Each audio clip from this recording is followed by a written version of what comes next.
okay, I thought of it kind of in three levels. Your kids being in level 1, where I tried to, I'm really generalizing here, but I tried to do like prefigurative politics. I tried to act and have them act in ways that you would, like, for lack of a better term, I'm going to use the shorthand, after the revolution, right? You know, like solidarity, compassion, and stuff like that, because it's the most important bedrock shit. It's the for me the largest truth upon which everything else is footnotes. So then when they were like 8 or so, I explained it like this: pre-conventional morality, conventional morality, and post-conventional morality. So I explained it like, okay, there's a there's a vase in a museum, and it says "Do not touch" on the stand that it's on, right? But then someone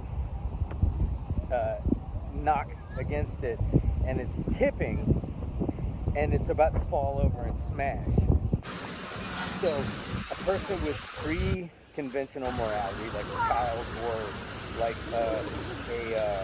a person with fundamentalist religious beliefs, would say, I would not grab the vase because it says not to on the sign, right?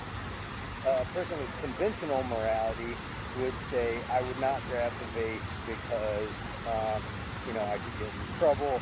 They don't want you to, someone could think that this was my fault.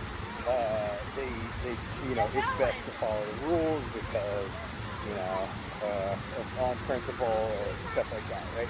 And then post-conventional morality would be like, well, why did they put that sign there? Well, because they didn't want the goddamn thing to get smashed, right? So I'm breaking the rules to ultimately follow the spirit of the law and not just the word of the law, right? And so post-conventional morality, which is squarely where our politics lies.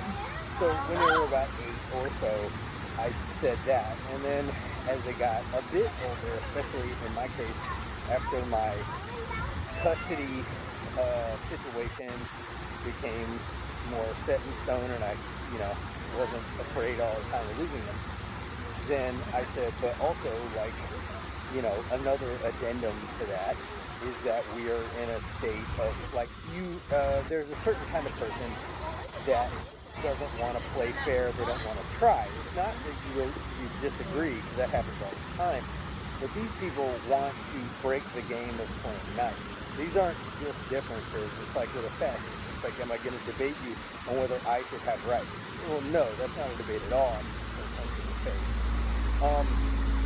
Etc. Right? There's a certain kind of interaction that, where people can kind of like, when they're obviously like not trying to play fair at all, then of course you have a separate set of rules for that situation.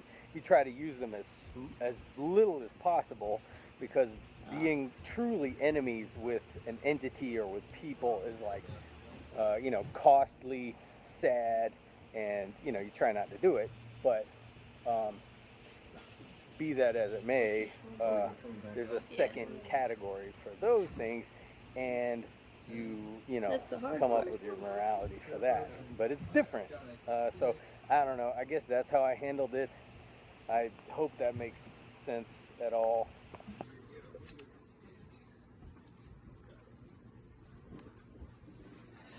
Nene.